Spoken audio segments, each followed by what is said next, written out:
Howdy, ladies and gents. Welcome back. Welcome back. And also, welcome back. We're going to play a bit more Le Corps Factory. The Factoria.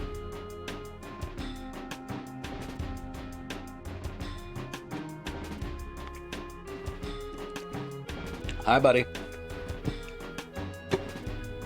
How you doing? How you doing, bud? Yeah, we're gonna do that.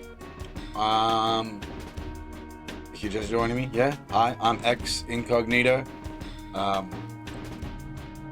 gonna, playing Corpse Factory, made in Melbourne, set in Tokyo, voice acted by Americans. It's a global game. No, it's fun. It's good. Well, it's more of it's a visual novel. It's a bit of a thriller, bit of mysteries and such going on. It's a bit dramatic. I'm not entirely sure how long a game it is. I'm not sure how far through I am. Decently through, I guess. Anyway, I think we're gonna jump right into it and make it happen.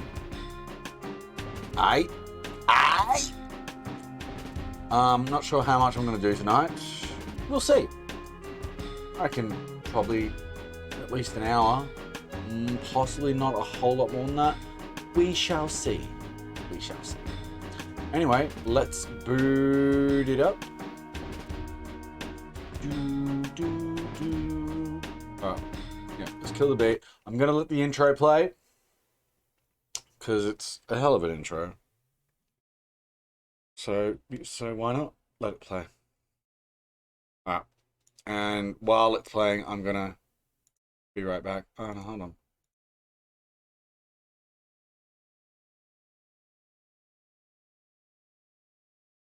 Good. The fragrance of white lilies drawing me deep while I wait and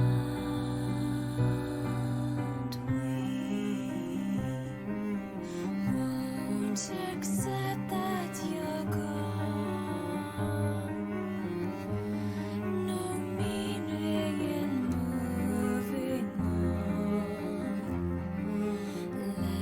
Let me rest here beyond this pain, sweet refuge. May I remain locked in time with you.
One thing I'll say though, it is a little irksome, personally, just a sound thing, that adjusting the volume in the settings seems to not adjust the volume of that intro.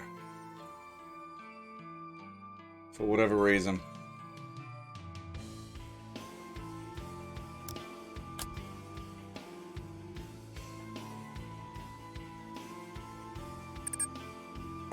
Let us continue.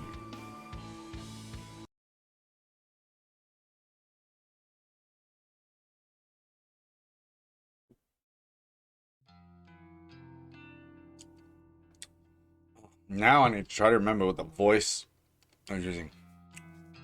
It was like a high pitched voice, but soft. Like there was a certain gentle nature to her voice. But it was American. My alarm erupts with a shrieking scream and scares me. My alarm erupts with a shrieking scream and scares me awake.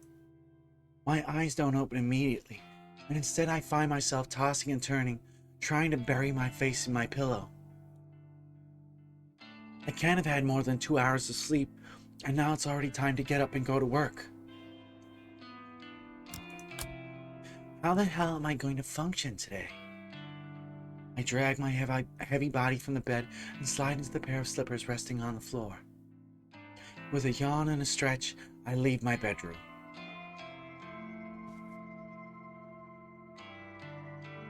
I stand in the kitchenette connected to the living room for a few moments, completely absent-minded. I open the refrigerator and stare blankly at the dismal contents. A small tub of peach yogurt sits on the top shelf, and a half-empty jug of oolong tea rests at the bottom. I grab the yogurt and peel off the lid. Without even fetching a spoon, I simply pour a little into my mouth. Oh, okay. I'm also having yogurt. I consume about half the tiny portion and wipe my mouth before throwing the leftovers away. It'll be enough to spike my energy for the morning. When you normally run on an empty stomach, any amount of calories can work as a pick-me-up. I make a mental note to collect 2 or 3 cans of coffee from the convenience store on my way to work. They should carry me through the rest of the day. The rest of the early morning is spent applying makeup and getting dressed. I'm out the door at the same time as every other day. My tongue hurt. I cut my tongue or something the other day, and it really annoyed me. So to stop myself from nodding off at my desk, I decide to rearrange my personal effects. Having something to focus on is a great way to fight off sleep. Unlike the other employees here, I don't tend to keep too much of my workspace, yet it still manages to feel cluttered somehow. Next to my computer monitor are 3 little figurines that I collected from toy capsule machines.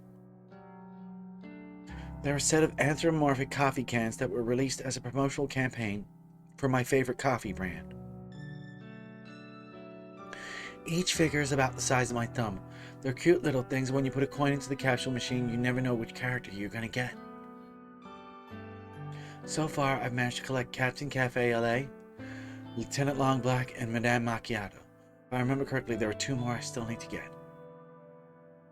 But the capsule machines seem to be out of rotation now because they've been replaced with a different series of toys.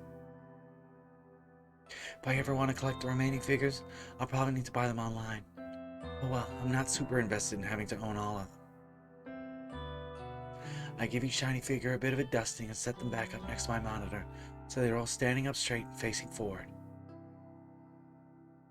Satisfied that they're tiny, I look to the small tray of drawers that sit on the other side of my monitor.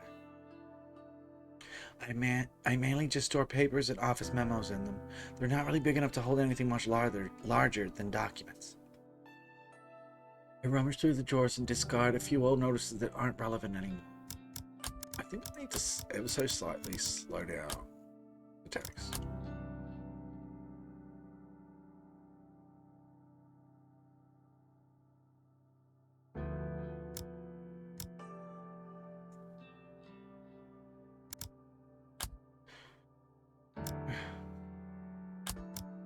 When I'm done, I file away a couple of loose papers that have been fluttering around my desk for the last week. With that complete, I straighten up my keyboard so it's parallel with my mousepad. I give the keyboard a thorough dusting, and then lean back in my chair to admire my work. The desk looks much nicer now. A clean workspace invites a clear state of mind, or so my coworkers would have me believe. Maybe I'll buy into that a little bit, now that I can see the effects for myself. See, now it feels a little too slow.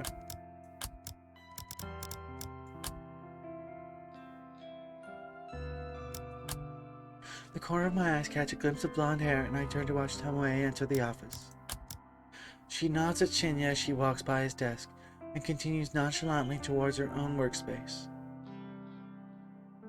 Since her desk is in my line of sight, I have the perfect vantage point to watch her put her belongings down and take a seat. I feel a sudden stirring of excitement as she sits down. It's almost as if I'm anticipating something to happen. Was something supposed to happen with Tomoe today? Have I forgotten something important? You mean the thing that you left in Tomoe's desk? That thing? Whatever it was. My tired mind can't really focus on those thoughts. I try to ignore the mild surge of adrenaline that started pulsing through me when she took her seat. I distract myself by starting up my computer and looking over the list of today's tasks. It looks as though I need to correct a few entries I uploaded to the company server yesterday. In my previously distracted state, it's possible I made a few typographical errors. That's fair enough. I'll get to work on correcting the data. I open up a few programs and listen to the whirring of my computer tower, nearly drowned out in the clamor of the office environment. The next sound I hear eclipses the noise of the computer and the office completely and absolutely. A terrified shriek slices through the air like a knife, leaving a deathly ringing silence in its wake. I scramble to my feet, purely out of instinct, scanning for the source of the scream. It's Tomoe, of course. I don't have to look very far before my eyes fall upon a distressed Tomoe kneeling on the floor and clutching her face. She is on the ground next to her desk, staring down unblinkingly, her fingers white from the strain of clawing at her own head. In the sudden chaos of people rushing to her side, I somehow manage to notice that one of the drawers on her desk is wide open. An open drawer. As tired and exhausted as I am, the significance of the open drawer isn't lost on me. I immediately realize why my body subconsciously felt excited when Tomoe came into the office this morning. I left something in her desk drawer, something I wanted her to find. Yesterday's obsession with discovering the identity of the one who requested my death caused me to forget my rebellious strike against Tomoe. I left something in her drawer yesterday, thinking she was the one who submitted my photo to the website. Then, she didn't come into work, and it completely slipped my mind. After she confessed to requesting Akane Suramaki's death, I erased my suspicion of her being the one who targeted me. But I didn't remove the item from her drawer. I'm in deep, deep shit now. Before I can even lurch forward from behind my desk, Tomoe turns her head to face me. Her cold, grim eyes lock onto mine, refusing to let go. A trickle of crimson blood seeps from her scalp, where her fingernails pierce her skin during her panic scream. Swallowing my nervousness, I break eye contact with her and stare down at the flat object that was the focus of her outcry. It's a familiar photograph, a printed image on glossy paper, traditional, old school, and just as effective as I had hoped. Though I can't make out all the detail from this distance, the composition of the photo doesn't elude my memory. Oh shit. It depicts my very own corpse, toppled backwards over a tombstone. A bloody slash traces across my neck, a lash lines my stomach, and a knife protrudes from my breast. My black hair is a tangled mess, my dark eyeliner smeared and smudged. The grimace on my face is the unmistakable mask of death. Noriko Kurosawa, stoic and unflinching in death. Noriko Kurosawa, dead atop a random tombstone in some nameless cemetery. Bizarre, yet an ultimately unremarkable way to die. It suits me perfectly. I'm proud of the work that went into this photo. The objective was to punish Tomoe for requesting my death, To create a work of art so horrific that she would beg for forgiveness when she found me still breathing. But the scene playing out before me is unlike anything I had imagined. Tomoe's face is scrunched up with hatred, the veins in her forehead threatening to burst and shower the office with sanguine gore at any second. Whether or not she thinks this is some sick prank is beyond my knowledge. All I can decipher from her expression is that she is likely to strangle me given the opportunity. But perhaps I'm jumping ahead of myself.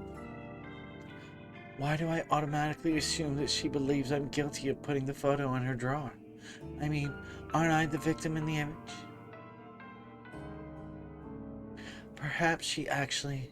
Who the fuck is responsible for this? Oof, okay. She howls like a wounded animal, a battered and beaten pup backed into a corner. Clutching the photo, now torn from her bloody fingernails, she stands and plants her feet firmly on the floor, steadfast, stern, resolute, a bulwark of immovable fury.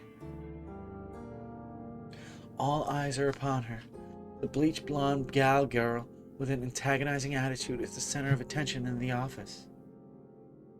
This photo is disgusting! Absolutely sick! Who made it? From the confused and puzzled faces of the 20 or so employees huddled around, it's obvious that no one really knows what Tomoe is talking about. The photo is small, and with her clutching it tightly and waving it around frantically, it's impossible for anyone to make out the detail. I'm bold enough to assume that no one else has managed to properly glimpse it yet. And maybe I can prevent our co-workers from getting a closer look if I act fast. I dart out from behind my desk and approach Tomoe. Let me see. Tomoe aggressively thrusts the photo towards me. I take a cursory look at it and gasp loudly to add credibility to my acting. Adopting a fake countenance of shock, I grab Tomoe by the shoulder and pull her close to me. I bow my head against hers so we stand intimately in the middle of the crowd, forehead to forehead, our eyes fixated on one another.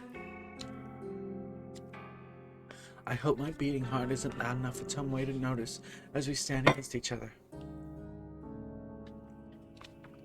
I whisper softly, my pulse quickening as I try to make my words sound urgent and confident rather than broken and anxious.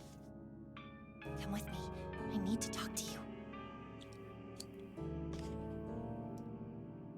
Tomoe tenses and stiffens, but she murmurs something that sounds like agreement. I pull away from her and grab her wrist to lead her out of the office. We exit from the throng of onlookers, scratching their heads, and dart towards the elevator. Shinya says nothing as we pass him.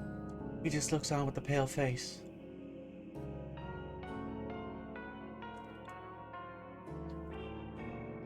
The elevator ride down is silent and awkward, but eventually the doors open to reveal the ground floor lobby. We weave between the scattered couches and sculptures, making a frantic dash for the exit.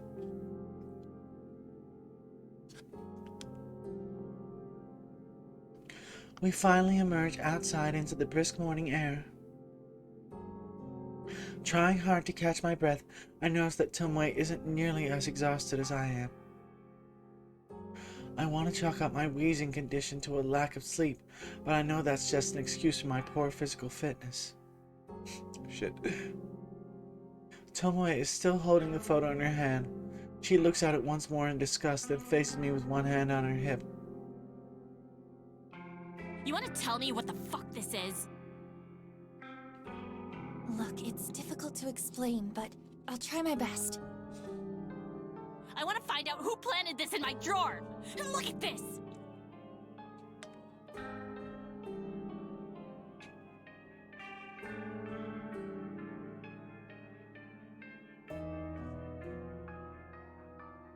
Oh, she does the It's got yesterday's date on it. A photo of your dead body, as if you've already been killed. But here you stand.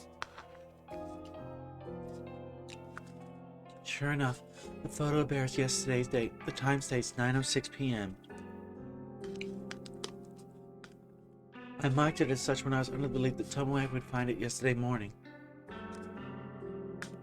I wanted her to anxiously wait out the day until my death accompanied the rising moon. Since that didn't go down the way I planned, the confusion on Tomoe's face now is self-explanatory. I just can't believe that corpse girl wants you dead. What did she say? Huh? This is just like what happened to Akane Tsurumaki when I requested her death. The police found a photo of her own dead body on her phone when they investigated how she died. What? Is this public knowledge? How did I not know this? And now you've got a similar photo. Does that mean Corpse Girl is trying to kill ya? But it doesn't make sense. It's already past the time it says here. And why was the photo in my desk drawer? What do I gotta do with it? I'm still reeling from the information about Akane Tsurumaki. The police discovered the corpse photo on her phone. Of course they did. Of course they would investigate her death. It was foolish of me to assume the photo wouldn't come to light. Tomoe grits her teeth and tenderly touches a finger to the bloody cut on her scalp. The place her fingernails slashed in anguish. She looks at her fingertip in revulsion and sighs. Look, maybe it's my fault that Akane Tsurumaki ended up down the well. Maybe it's not. The least I can do is make sure that the fucking corpse girl doesn't come to get you as well. You ain't my friend or nothing, but sluts gotta stick it out together, right? I don't want another cold bitch sorry? on my conscience. Sluts gotta stick it out together? Okay. Whatever. I feel like these are the most touching words Tomoe can string together. I'm somewhat flattered that she wants to protect me. Tomoe, you don't have to do anything. Yeah, I kinda do, you know? You comforted me a little when I came to you about the dead skank. Made me feel like I wasn't totally to blame, yeah? You might not be as much of a psycho as I thought. Might be a heart beating behind that flat chest. Ouch. Okay. Thanks. Unexpectedly, the brash and brazen girl beams at me brightly. I'm putting you under 24-hour surveillance. Corpse Girl's gonna have to crack my skull open before she goes sticking her fingers into yours.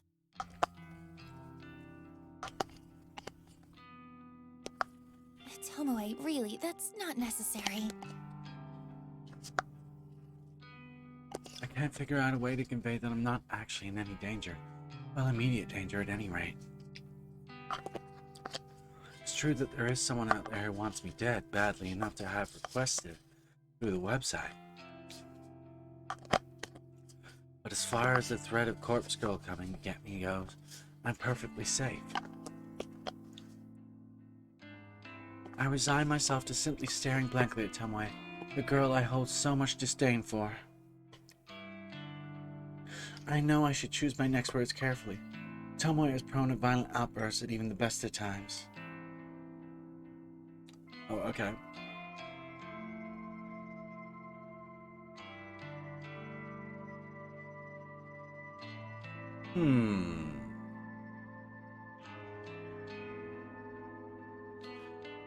I mean, the middle option seems most in character.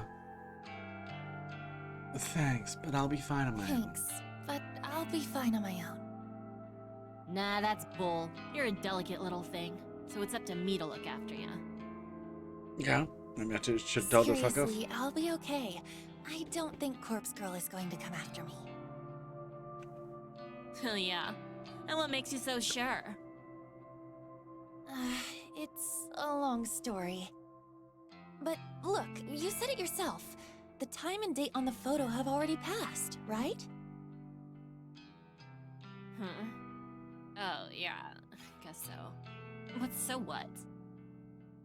Well, I can't imagine someone coming to kill me now. I mean, the corpse in the photo is clearly dead at 9:06 p.m. last night. But I'm standing right in front of you. I'm pretty alive right now.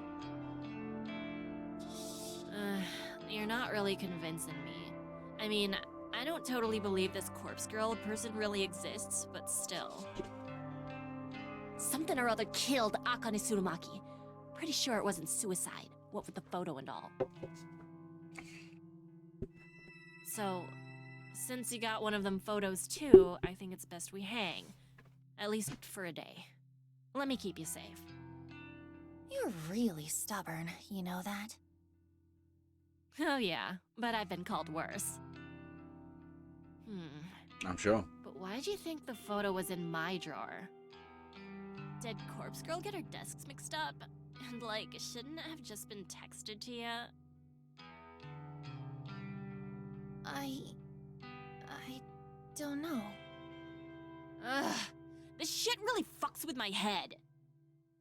Let's just get back to work, yeah? Tomoe turns to head back into the building. Stops short. She faces me and hands me the photo. Here. Better you have it than me. She enters the office and leaves me standing in the cool morning air. Looking down at the photo, it's pretty clear that it's me in the image. I suppose it would be best to delete this evidence. I shred the photo carefully, making sure to completely destroy any of my defining features in the image. With the photo completely ripped beyond recognition, I toss it in a nearby bin and enter the office building.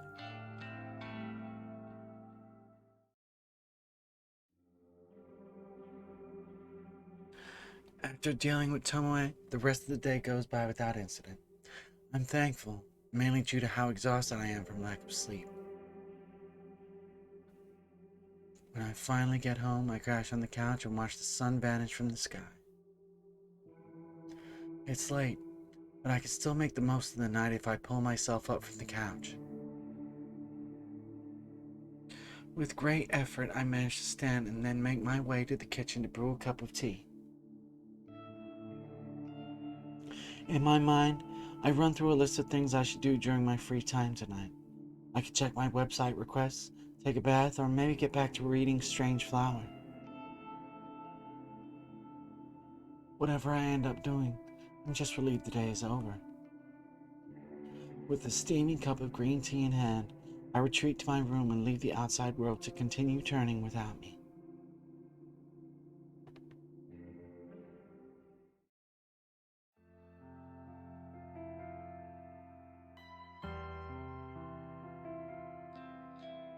Another dull morning in the office. The chatter of people talking on the phone, the humming of the air conditioner, the tapping of fingers against keyboards. If I didn't have music to drown out the white noise, I'd probably go mad from being exposed to it every day. I don't know how everyone else deals with it. Thanks to a good night's rest, I've been able to work diligently so far. I've completed a few tasks already, but there is still a lot more work to do. As I continue to pulverize my keyboard with thin, brittle fingers, I look out over the office floor to see who is around. Shinya sits at his desk, his expression scrunched up in concentration, and he absent-mindedly scratches his face with the blunt end of a pen. Turning my gaze, I observe the back of Tomoe's head as she works attentively at her computer. She hasn't said anything to me since we arrived at the office this morning. Because I now know that she's not the one who requested my death, I feel more at ease around her. And with the photo of my own corpse destroyed, I can put yesterday's unplanned events behind me. I need to be more careful in the future. Forgetting that I planned a photo like that in Tomoe's desk drawer was an oversight I can't afford to repeat. I need to be clever, calculated, cunning. Corpse Girl's ambitions require me to be at peak performance at all times. I can't go messing up like that again. I'm lucky that no one else was dragged into the whole mess. Imagine if I did something so stupid when trying to kill a real victim. I would have ruined the entire operation. Taking a deep breath, I clap my cheek softly with both hands. From now on, I'm going to truly focus when carrying out my plans. All I need to do is wait for the next victim to come through the website. I'm ready for it. Finding out the identity of whoever requested my own death shouldn't be my top priority. I'm immune to Corpse Girl's wrath, of course, so unless someone decides to come at me with a knife, I'm perfectly safe. I'll check the website request this evening, as soon as I get home. It's too risky to try and access it while at work. With newfound resolve, I nod to myself and look ahead to the end of the day.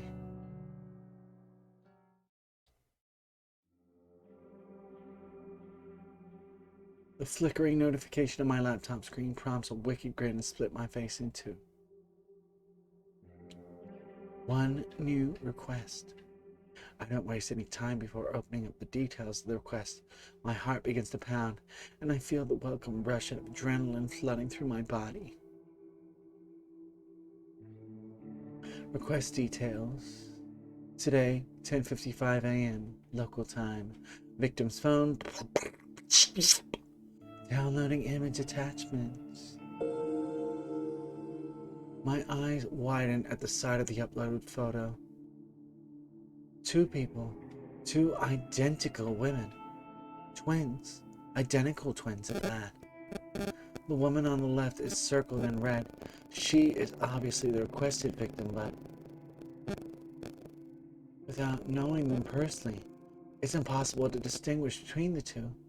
They both have the same stunning features, lustrous hair, and contagious smiles. This truly is an interesting request. I immediately jump to the conclusion that one twin wants the other dead. That's not the only possibility, but I'd like to think it's the case. Makes it exciting. This type of request only serves to reinforce my resolve. I can't wait to start gouging out the victim's eyes. She will leave behind a truly beautiful corpse. As I wait for my secret weapon, the database of the deceased, to load up, my phone tingles beside me on the couch. It's a noise message from none other than Kojiro. Hey, you there? About last time. Hi. Hey, that guy, Echi Hanada, gone today. Is that so? Where did he go? Cremated. Family didn't collect him. Limited space. You know how it is. I don't quite know why Kojiro decided to tell me this. I suppose he still thinks I requested Aichi's death, so... I see. More names? What? Want me to look up more names? Corpse Girl's victims? Sorry, I don't have any more names for you. Shame. Tell me if you request more deaths. Oh. And do you know her identity? Who? Corpse Girl? Yes. No, sorry. I don't know who she is. Okay. Is it you? Oh! Gee, are we back to this again? No, it's not me. I'm not as clever as all that. Okay. How does she kill? I'm not sure. Okay. What do you know, lol? All I know is that the victim receives a photo of their own corpse before they die. Everyone knows that. My dog knows that. It's her calling card. You had a request fulfilled. Tell me more. I don't know what else to tell you. Lame. Okay. By the way, I saw the photo. What photo? Eiichi Hanada. Photo on his phone. Calling card. Huh? How did Kojiro see it? Sure, he deals with dead bodies, but surely personal possessions are removed from the deceased before they enter the morgue. I need to play it cool here and not invite any suspicion of myself. Oh. Are you talking about the photo that Corpse Girl supposedly sends her victims? Yes. Funny thing, it was definitely the guy, but photo didn't match because it caused of death. The photo didn't match the cause of death. I remember crafting Eiichi Hanada's photo, of course. It wasn't all that long ago. I used a base image of a corpse with dismembered legs hanging over a power line. It was a memorable image, after all. It made a fearsome sight, but it's not something that could be easily replicated by suicide, or by murder for that matter. So I never really expected Eiichi to wind up looking like the photo. From what I read in the obituary, he died in a traffic accident. He must have been driving or he was a pedestrian. Either way, it was likely a collision with a vehicle.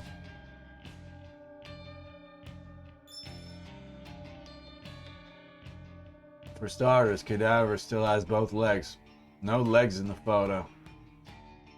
Did you know that? No, I didn't know. I haven't seen the photo you're talking about.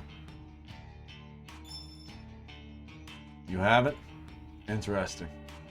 So Corpse Girl doesn't share with the requester. Hang on. Okay. So only the victim sees the photo. Here. Kojiro shares a photo in the chat. Sure enough, it's a snapshot of the corpse photo I produced for Eiichi Hanada. He must have copied it from the victim's phone. Photo from Corpse Girl. Compare to this. Another photo is shared in the chat. This one I haven't seen before. It's Eiichi Hanada's true corpse, sprawled forward in the driver's seat of a wrecked car. Seeing a genuine corpse photo doesn't come as much of a surprise to me after all. I spent countless hours trawling through the database of the deceased. I've seen more than my fair share of destroyed lives. There's not too much blood in this photo. It's kind of lame compared to the gorgeous rendition of his death that I lovingly crafted. It's still not entirely evident what led to Eiichi's car collision. This very well could have been a genuine accident. For my own ego, I have to at least pretend that Corpse Girl had a hand in it. Thoughts? The real death doesn't match Corpse Girl's photo at all. Why do you think that is? I feel pretty clever and manipulative by putting the question on Kojiro. I want to lessen the suspicion of my true involvement as much as possible. You're asking me? Well, some theories. Corpse Girl's photo is a scare tactic, nothing more. We don't know where the photo comes from. She convinces the victim to kill himself. What the hell? How could his very first theory be right on the money? Just who is this guy? Is he stalking me or something? Does he actually know the truth? Second theory. Corpse Girl comes after victims. But a genuine accident happened first. Eiichi Hanada died before she got to him. His second theory is off the mark, but I can see why he came to that conclusion. Regardless, this is the theory I want him to believe.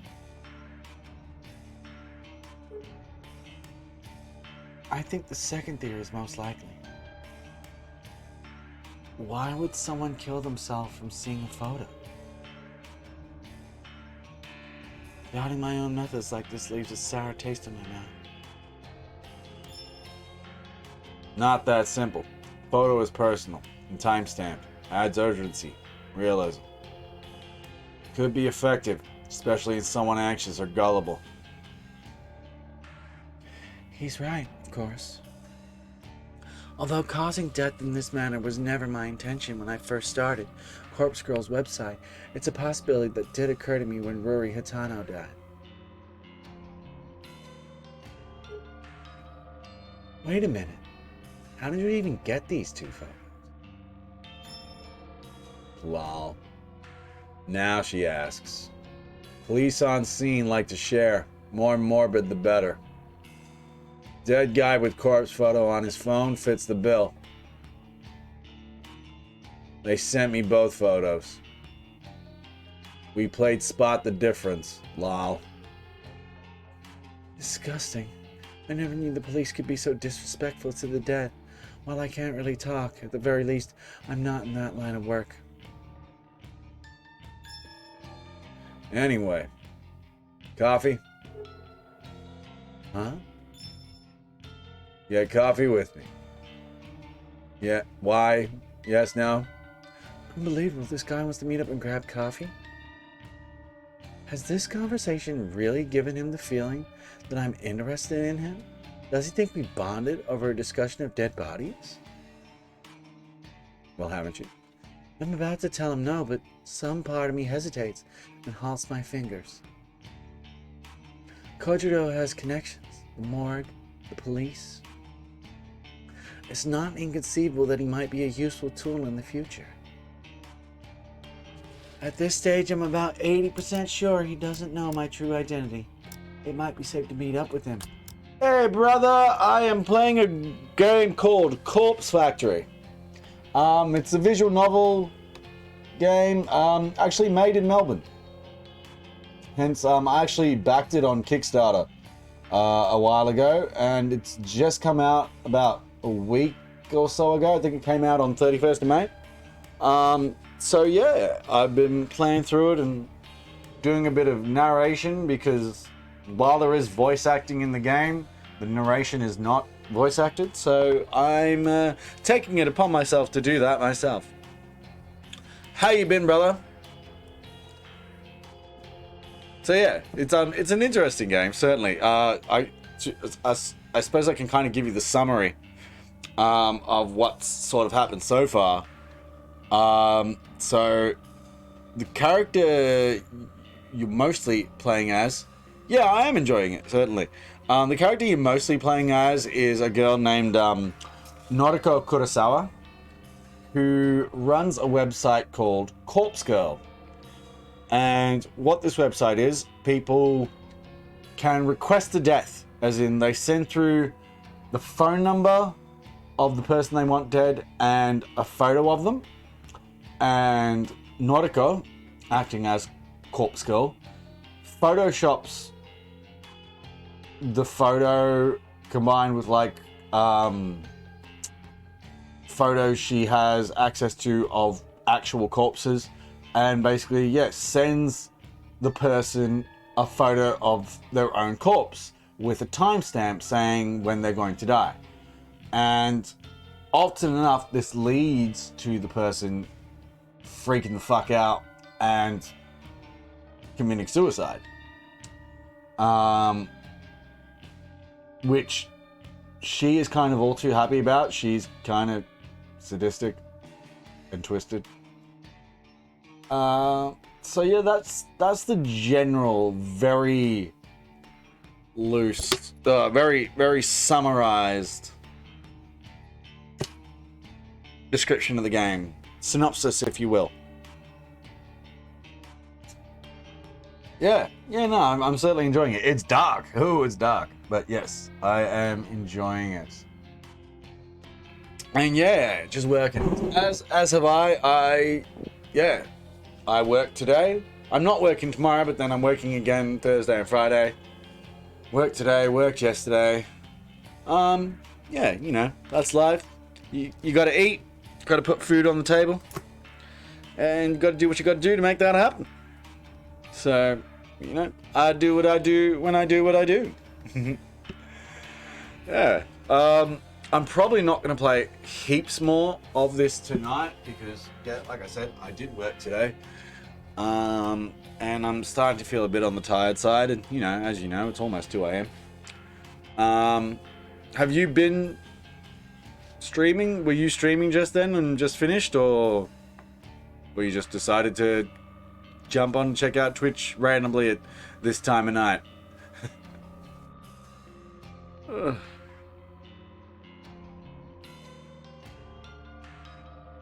My eyes, the goggles do nothing. And yeah, at the moment she is having a conversation with a guy she met at the library named Kojiro, who apparently works at the morgue and has connections with the police, and he's not quite onto her game, but has his suspicions, and she's kind of fucking up a little bit by saying at times a bit too much, but she's managed to dance around him discovering that she's Corpse Girl so far.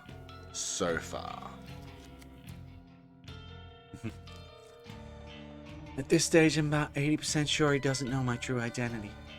It might be safe to meet up with him. On the other hand, I get the impression that even if he knew who I really am... Really? That sentence doesn't... I get the impression that even if he knew who I really am, that sentence doesn't quite... Who I really was, who I really am, even if he knows who I... yeah, there's a disconnect between past tense and present tense there. It should be either, I'm pretty sure, I mean, I could be wrong here, but I'm pretty sure it should be either, I get the impression that even if he knows who I really am, he'd only be impressed, rather than, or I get the impression that even if he knew who I really was, he'd only be impressed. Yeah, there's like a past and present disconnect. There. Anyway, that's the first time I've come across something like that in this game, so, you know, everyone's allowed their mistakes. And I might just be tripping. Maybe that is completely grammatically fine. I'm not sure. On the other hand, I get the impression that even if he knew who I really am, he'd only be impressed. It's a gamble. It could be beneficial, or it could leave me being caught out. I might even get arrested for my involvement in 3 deaths. Though, is what I'm doing really illegal? I'm not so sure. But I don't think a jury would take my side. That's why I have to err on the side of caution at all times. Err? I guess an American would say err. Err on the side of caution. Kojiro. And yeah, as I've said, it's strange. This is a game made in Melbourne, set in Tokyo, voiced by Americans.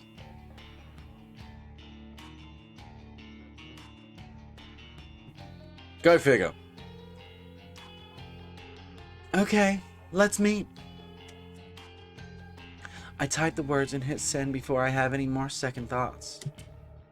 It might be a fatal mistake, but if I'm clever enough, I can wrap him around my finger and utilize his connections. Cool. Message you tomorrow. Bye. Kojiro's status immediately changes to offline. I rest my phone on the couch and look back to the laptop screen in front of me. The smiling, beautiful faces of 2 identical women stare back at me. That's right. I was about to start working on this most interesting request. My eyes. I really can't go for much longer. I still have plenty of time before I need to get to sleep. With this thought in mind, I set about my task in high spirits.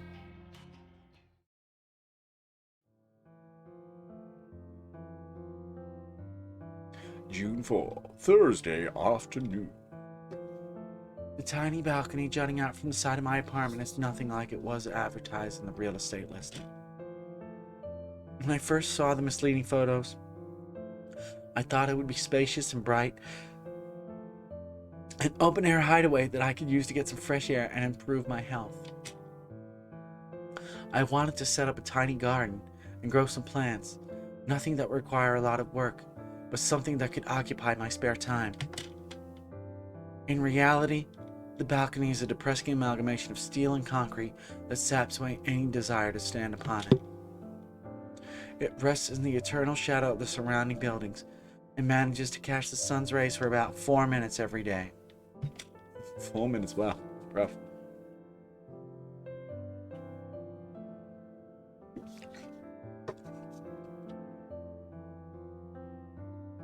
It's an understatement to say I was disappointed when I ventured out upon it for the first time.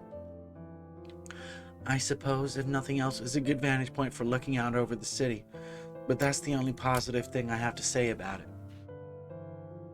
Oh, that's all right. Welcome back. Welcome back. I did ask a question. I can't really remember what it was. Hopefully you caught the question and remember what it was. As I stand here with my back against the railing, calmly sipping a lukewarm mug of green tea, I breathe a heavy sigh. I should be at the office. I should be tapping away at my keyboard, getting through the backlog of work that has accumulated this week.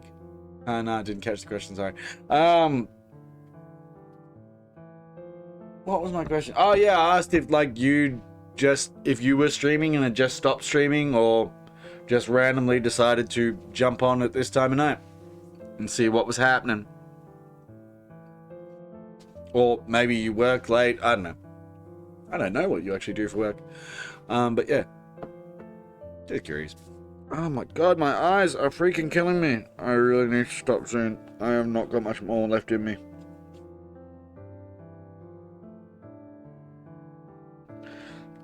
I'm wearing the wrong glasses.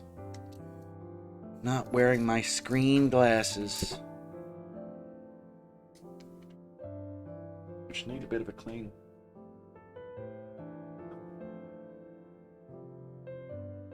Just left my girl's place. Just scrolling through phone notifications, saw that you were on. Ah, nice. Nice, nice, and also nice.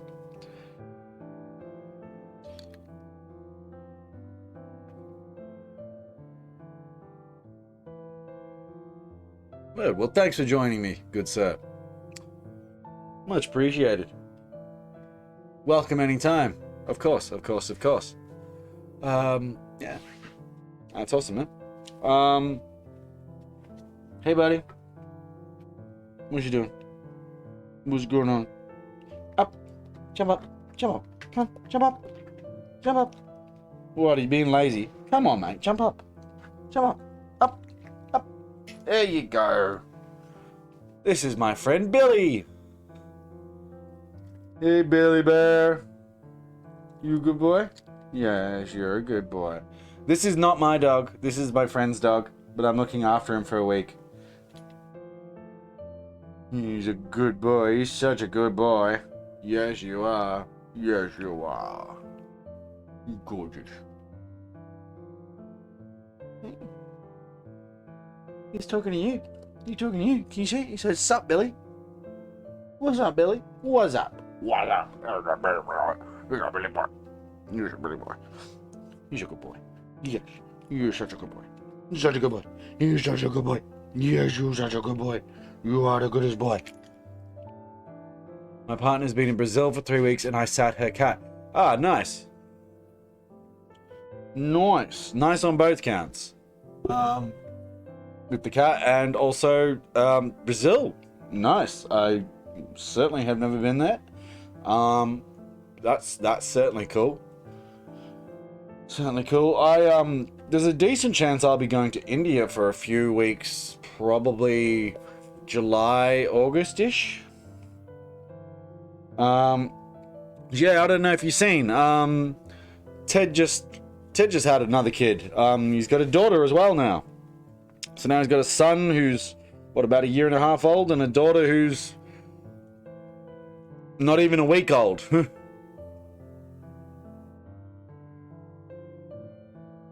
Ah, nice, nice. Fair enough, fair enough. Yeah, India rocks. India's a cool place. Real cool place. And Ted's been there since February 2020. So he's been there for over 2 years. Over 2 years straight he's been there. Pretty much become fluent in Hindi. I think he's also been learning Kannada as well and a bit of Urdu. But yeah, just about fluent in Hindi. He's constantly talking to me in Hindi. I'm just like, dude, I have no idea what you're talking. I have no idea what you're saying. He's trying to teach me. I've picked up a few words. Emphasis on few. Mainly bhai, which is brother. Yeah, certainly he's enjoying it. I mean, he's still there. And, you know, he's married now. 2 kids. Yeah. Doing a lot of painting. Like painting canvases. He actually did a painting recently based on a photo I sent him, which I took during a thunderstorm. And he really liked the photo and painted it. So yeah, he's doing all right. He actually sold the painting to Emily C, if you remember. She's on... now I've suddenly forgotten what it's called. Children in Captivity. Emily C. I can't remember which track she's on, but that's who he sold the painting to. Not really, but he doesn't really have the required apparatus to be making music up there. Like, he left all his like equipment and such back here. Like, he wasn't expecting to be there for 2 years straight. Like, he went there to be there for like a few months. Like, I think he originally attended like 2 or 3 months. And then a particular pandemic happened. And yeah. And then he got married. And then he had a kid. And then he had another kid. So he's just stayed there, basically. But yeah, all his equipment's still down here, like his MPC, computer, etc. It's all still in Stratford. I've been making music. I mean, I've been rapping. I haven't made any beats in so long. Freaking ages since I made a beat. I've sort of been thinking of making a beat or two lately, but I haven't actually done it. Still writing heaps. Not writing as much as I did last year, not quite that much, but then I wrote a ridiculous amount of bloody songs last year. I think I wrote 60 songs over the course of last year, which is just crazy. It's a little nuts.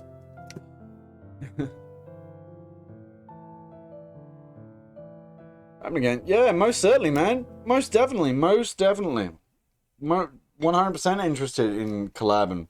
If you got beats, if you got concepts, I'm happy to bounce off whatever you're feeling, man. Happy to. Like I generally like get inspired. I was gonna do a collab with one dude last year, or like he hit me up, wanted to collab, and he sent me a beat that he wanted to use, and I was just like, no offense, like he didn't make the beat, but beat kind of sucked. It was just such a nothing beat.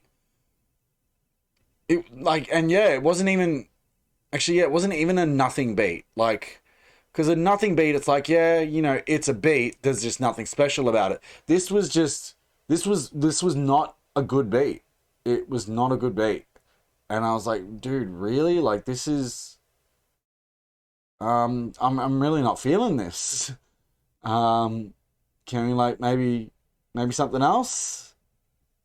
And he seemed to get a bit offended by me not liking this beat, I guess, because I don't know, he paid for the beat or something, I think. But yeah, I just really was not feeling it at all. Did not jive with it. And I sent the beat to Ted as well. It's like, look, tell me if I'm crazy. Like, what do you think of this beat? And Ted as well was just like, yeah, that beat kind of sucks. Actually, like, I was like saying to Ted, like, yeah, this is kind of a nothing beat. And Ted went the next level, like, yeah, no, that beat's less than nothing. That's just shit. Like, okay, so it's not just me then who thinks this beat kind of sucks.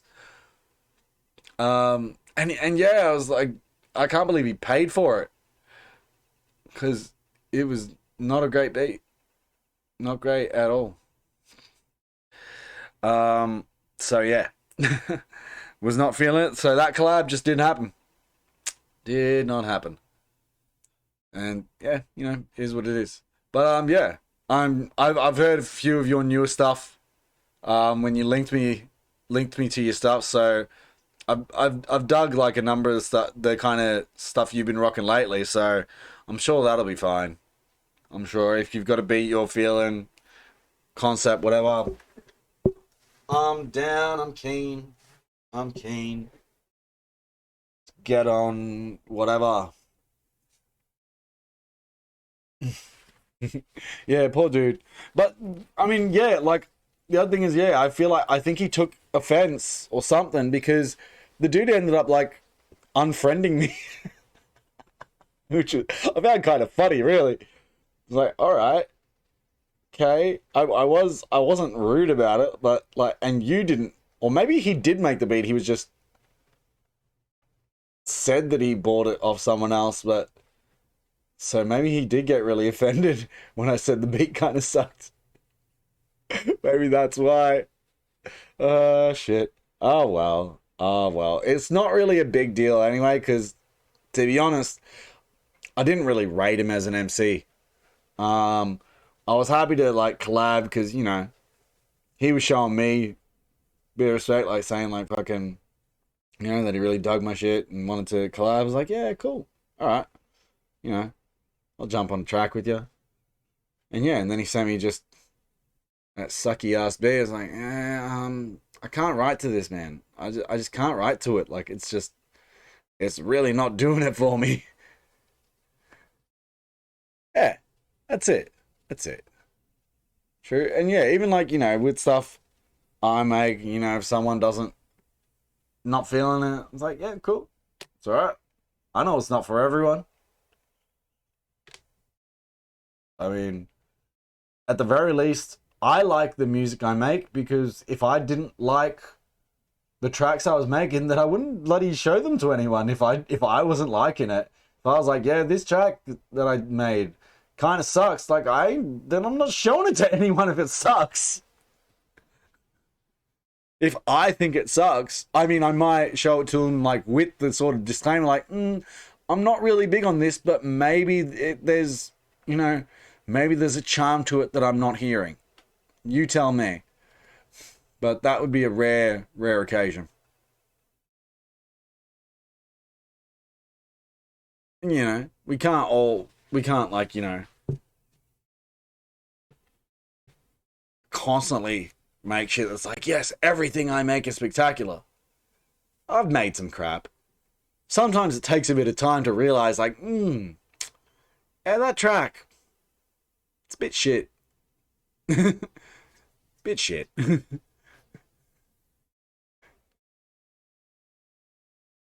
um Anyway, I'm going to like keep going with this game and just get to a point where I can sort of like, okay, this seems like a good spot to end here for the night.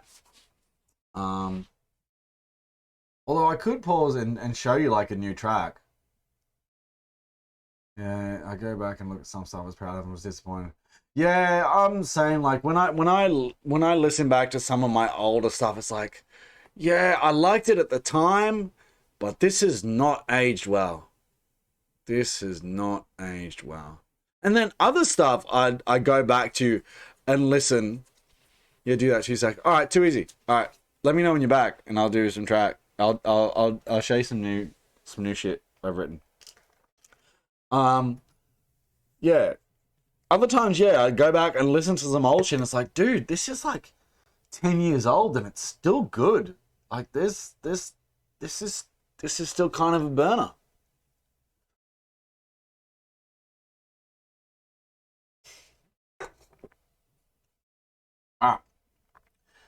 As I stand here with my back against the railing, calmly sipping a lukewarm mug of green tea, I breathe a heavy sigh. I should be at the office. I should be tapping away at my keyboard, getting through the backlog of work that has accumulated this week. Instead, I'm here at home, tired and strained and wearing thin at the seams. Yeah, dude, some of the stuff I listened to, like, that I wrote ages ago, I was like, dude, this was... Some of the stuff, there's at least 1 or 2 tracks where it's like, I preempted my own life. Like, I was writing about things of sort of yet to happen in my life that ended up happening. It's like, shit, this is weird. I wrote this like years before that actually happened. Whoa, that's trippy. I called in sick this morning. I don't know if my supervisor bought the lie, but he did tell me to stay home and feel better. So that's what I've been trying to do. Oh wait, you just rolling? Yeah, I suppose you don't have to go anywhere to roll a dupe. It's my own fault I feel this way. It's my own fault that I stayed up until 4 a.m. again. I know that a lack of sleep exacerbates my condition. I know that skipping meals and refusing to take medication makes me feel this way. I know that I do this to myself. I know. But this is me. This is what I do to myself as I try to take on each day. This is the way I stretch myself thin for no reason other than because some days I don't want to be better. I just want to be. I want to stay up late and work on Corpse Girl's requests. My body's need for sleep doesn't come before my ambitions. Oh, I understand that. Switching to PC for easily is like, no problem. I'm just gonna keep going with this until the end of this like scene, which surely should be soon. I want to eat only when necessary because when I'm slim I look beautiful. I want to be beautiful, just like her. Probably I. I want to skip my medication because taking the same pills every day is a hassle and expensive, and I question whether I really need them anymore. Which reminds me, I need to pick up my medication tomorrow. If I can just stay at home like this, I don't need the medication. I even came out onto the balcony, and that counts as being outside. So why do I need to take the pills? It's true that when I skip a few days, I end up like this. I try to convince myself that I'm fine, that I'm fixed, like I was some broken thing that has been magically repaired. But I end up staying inside all day with the curtains shut and my eyes locked on a screen. Okay. What are you saying? I know that when I stay on top of my medication, I can go to work in the park and the library without a second thought. I can get on the train and not worry about strangers breathing or on me or touching me. I can go to the convenience store and leisurely look around. I even went to that restaurant last week and read a book while eating dinner, and no one even tried to cut me or abduct me. And no one tried to strangle themselves in front of me and Yuriko. Can I really only go out and do those normal things because of some tiny pills that a doctor said I need? This is ironic. Welcome back. Like I said, I'm just finishing off this scene, which I'm guessing is not going to be a long scene just by the nature of it. But she's currently having an internal monologue about whether she really needs to take her medication. Or can I do these things because I'm actually better now? Maybe I was never unwell in the first place. Not irrational, just cautious, careful, concerned. I realize that my mug is empty when I bring it to my lips and taste nothing but the slightly waxy, unpleasant sensation of smudged lipstick. Well, I've been outside for long enough anyway. I'll go inside since it's getting late. Plus, I have the feeling that someone on the street below has been watching me and is waiting to climb up onto my balcony. Okay, that's a strange feeling to have. Alright, I'm going to save it there.